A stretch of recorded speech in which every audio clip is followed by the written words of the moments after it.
A look at days gone by. A local hero makes a sacrifice. The rich history of Main Street in Marlboro. And a not-so-ordinary softball league. It's all coming up now in this issue of the magazine. Hello, welcome to another issue of the magazine. I'm Dan Dinden. What would you do? Your life is in danger. You have a chance to save yourself. However, saving yourself means killing hundreds of innocent people. What would you do? Keep yourself safe or sacrifice yourself to save lives? Sounds like a plot of the next great Hollywood film, but no. This was a real-life situation for a real hero. If you drive through Marlboro, you're bound to see all the monuments in the city. Have you ever stopped to read the inscriptions? You should.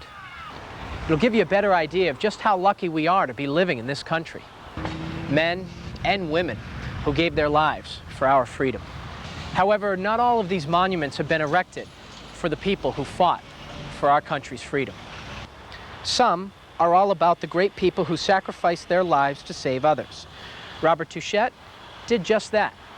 A man known to close friends and family as Red was the true definition of the word hero.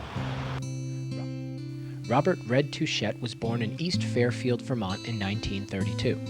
He was one of 9 children born into the family of Wallace and Iva Touchette. At the age of 11, Robert's parents packed up and moved their clan to Marlboro, Massachusetts. Touchette was very quiet and reserved, never the type to stand out in school by any loudmouth words or actions. 3 of Red's friends and former classmates remember the young man who was so well liked and as laid back as a hot summer day. Never once did I ever hear him say a bad word about somebody. Never once did I hear him talk about somebody behind their back. Never once did he ever do anything to make me upset. He was right up near the top of the list as far as just being laid back. He really was. He was too cool. Red was just too cool.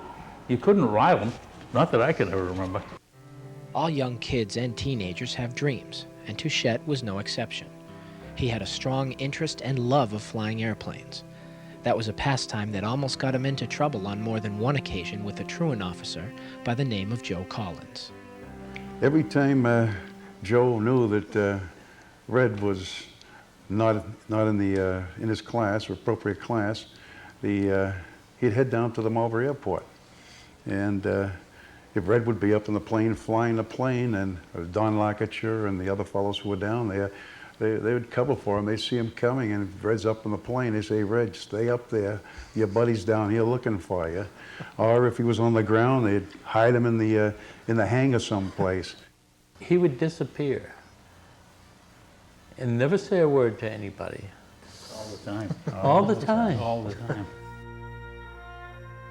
Perhaps Red knew that he was on his way to a career that best suited him. A year after graduating high school, he went into the service as an enlisted man and stayed for 3 years. From there, Touchette applied for flight school and became a cadet. During this time, he flew 38 missions over Korea. During peacetime, Captain Robert Touchette was stationed at Maxwell Air Force Base in Montgomery, Alabama. On January 27, 1962, Red would climb aboard his F-86 Sabre for the last time.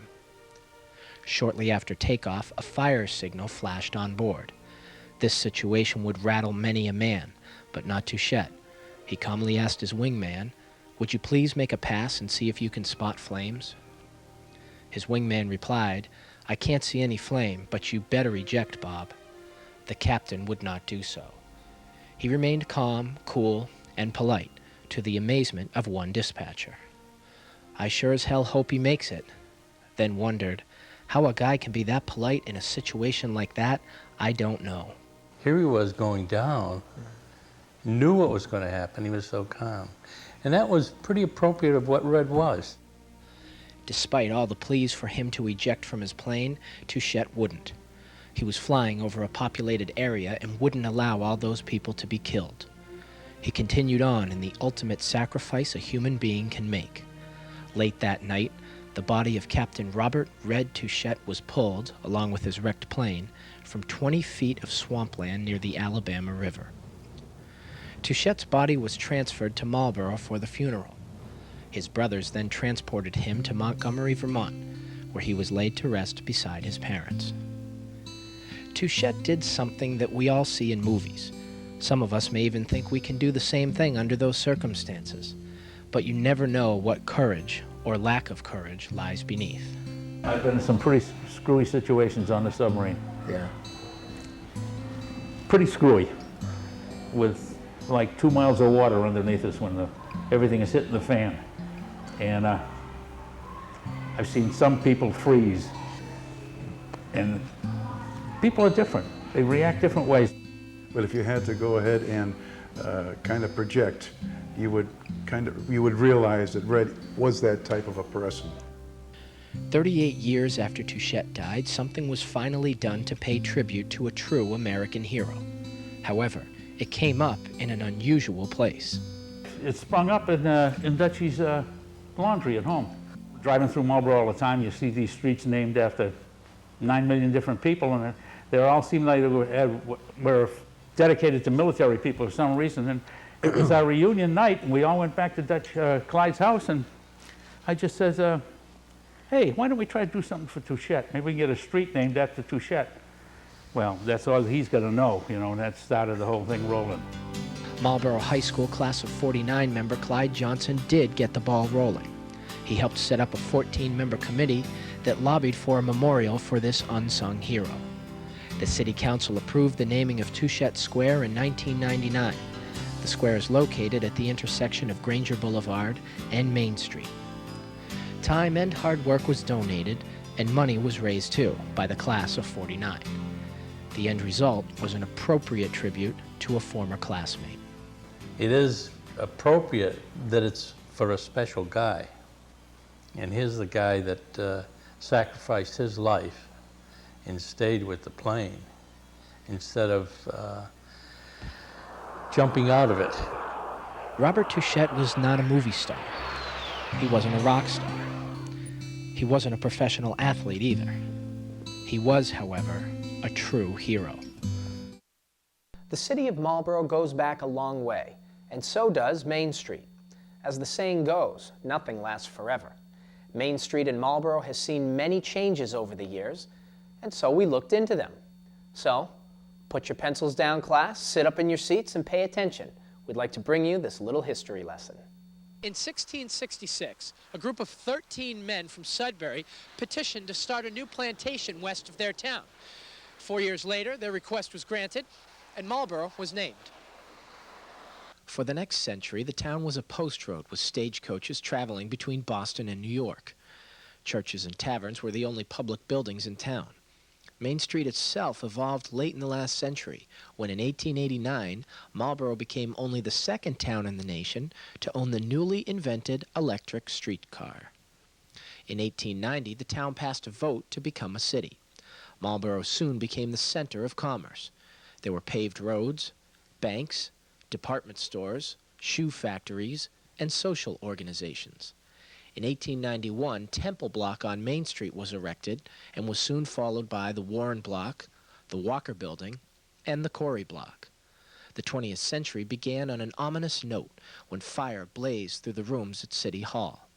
Despite this setback, rebuilding began and the First National Bank opened on Main Street, along with drugstores and the Marlborough Theater. In 1938, the prosperous small city was hit with another devastating blow. A hurricane whipped through the town without warning. There was $500,000 in damage done, which included the steeple being torn off of this church. In the 1950s, 3 more hurricanes passed through Marlborough. Historians believe that the destruction from these storms led Marlborough into the urban renewal era, a period in the 60s when Main Street in Marlborough took on an entirely different look. It was a time when the city lost much of its historic past, with many old buildings being torn down to make way for newer, more modern buildings. In 1975, echoes from Town Hall's fiery demise haunted the city. Fire ripped through 2 historic blocks on Main Street, causing over $1 million in damage. 10 years later, in 1985, more changes came to the city. No historic buildings were lost, but many families lost their homes to another modernization.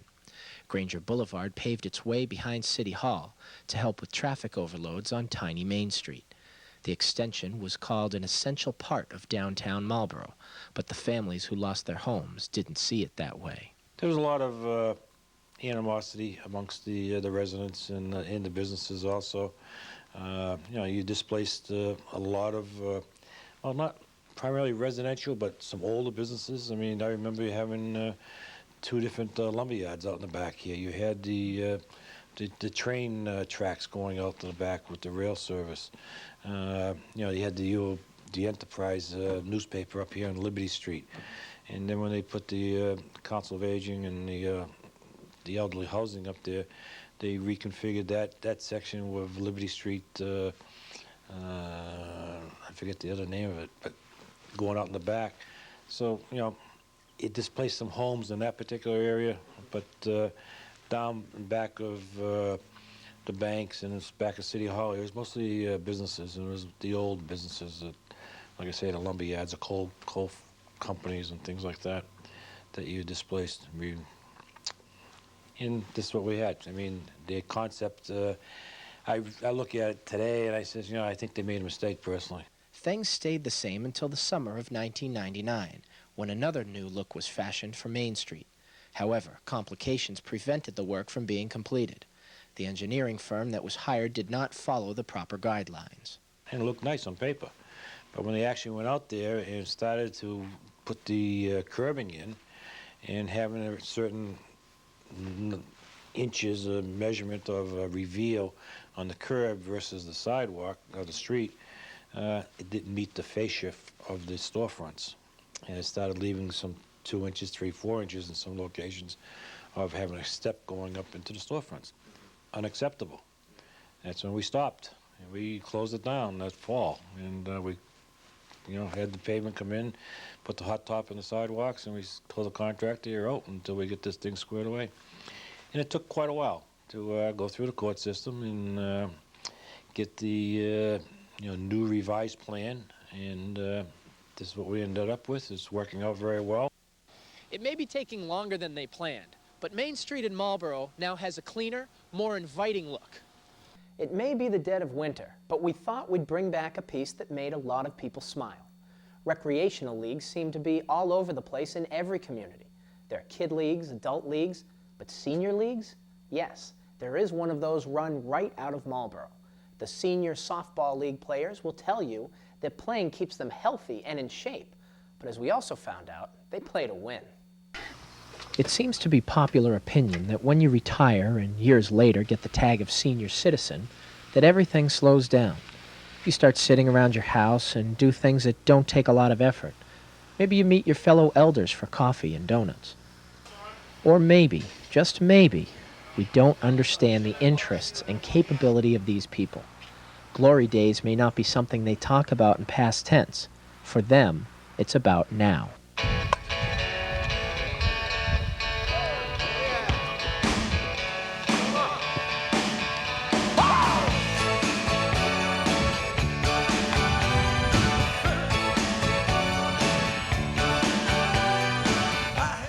We're going to have a pinch runner for you. I don't want you to hurt that knee. You think that's a great idea? Yeah. So we need you, we need you down the Cape more than we need you here. Meet Fred Serra. He is the manager of the Marlboro Senior Softball team. There are 3 teams he is involved with that have men ranging in age from 55 to 78. As long as the weather permits, Fred plays softball 6 days a week. He can't just run out onto the field anymore. He has to take time to stretch, as do all the players. While some of us who still have to work 5 days a week may only be getting in the shower at 6:45 in the morning, Fred is already on the field, taking batting practice and pitching. How long have you been playing softball, Fred? About 11 years now, yeah. Yeah? What got you into it? I was looking for a challenge. I was just recovered from leukemia, and I just looked for something to do. And you just never looked back? Never looked. Been hooked on it ever since. Yeah. Fred and his teammates are hooked on the game. To them, the traveling, which sends them to the Cape, Connecticut, and beyond, is worth it. Sometimes injuries can take a lot longer to heal, but at this age, they are happy to just be able to swing a bat. My doctor, surgeon, cardiologist is amazed when I told him about these people. He can't believe that a guy 78 over here can run faster than I can and hit. I mean, this is impossible, you know. And each one of them has a way of wearing different things and remedies that keep themselves going. Yeah. It's amazing. You know, when you go out to play softball, you want to have fun. You know what I mean?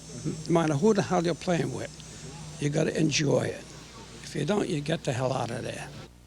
Who thought at our age that we could do these things? I mean, I'm 70, and we think of our parents before us at this age, if they lived this long, never did anything like this, and I really enjoy it.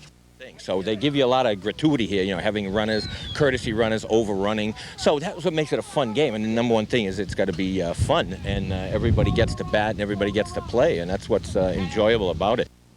It's just like growing. We had one team 4 years ago. Now we have 3 teams based in Marlboro. And it's just a lot of fun.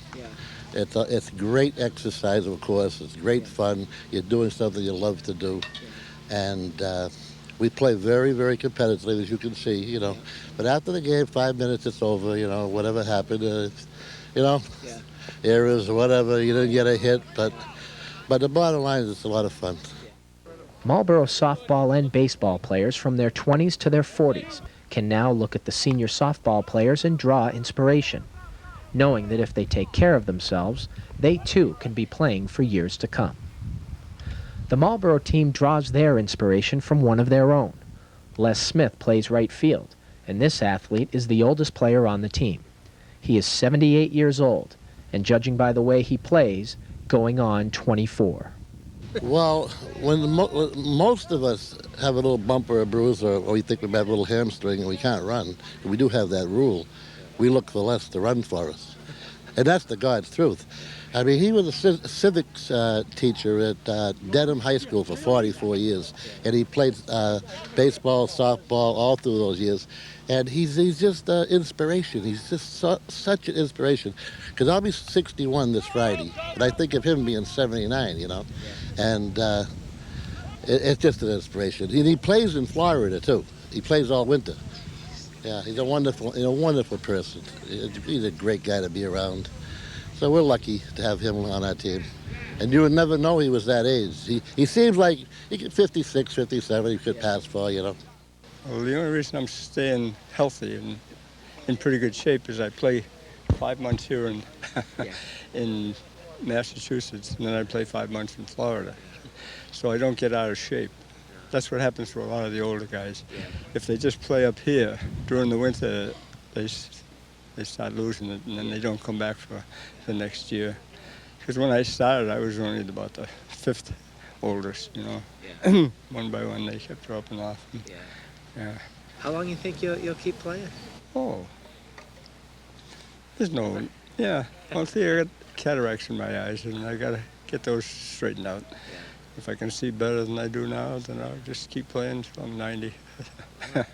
Senior softball leagues have popped up all over the country. For men and women over 55, playing softball is becoming the norm. If you are over 55 and want to join in, it's never too late. We're looking for people now. They want to start playing now. We can use them now. Because we play up to into November, as long as the weather holds. Yeah. And we could use players now. It'd be a good chance for people to really get a feel if they really want to do it next spring. So there's a chance, you know, now in the fall, when we're just having practices or like games, it's a good chance for them to get a feel of something they want to do. Yeah. Who would they contact? Would they contact you? Yeah, you contact me, or they can contact David Grasso down there at Rec Center. They can refer them to me. Okay. Yeah. Great. Yeah. We can still use all the bodies we can get.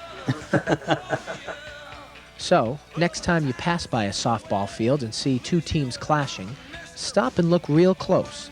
You may just see some unlikely men or women playing out their glory days.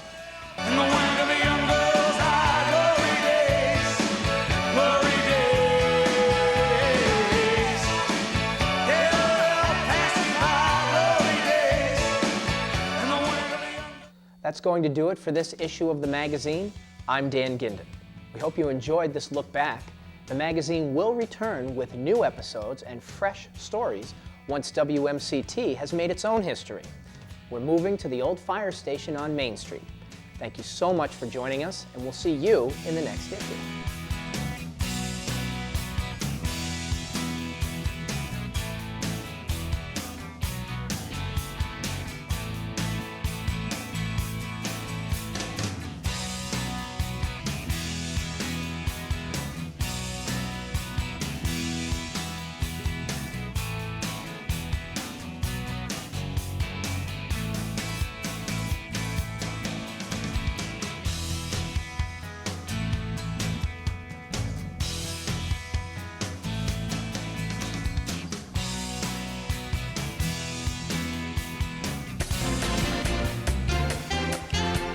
Welcome to this edition of To Your Health.